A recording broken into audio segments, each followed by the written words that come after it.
Mali, che faceva il giornalista. Era un giornalista radio della comunità islamica congolese, e lui faceva un programma per combattere a favore dei bambini.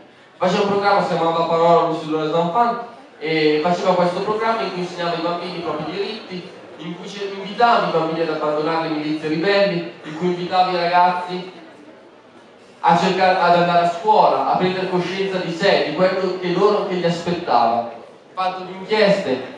In tutto questo, storie del genere sono davvero una speranza, perché ti dimostrano come in un momento di conflitto comunque la voglia di vivere sia maggiore forse che la voglia di continuare a credere in una disperazione e di un non finirà mai.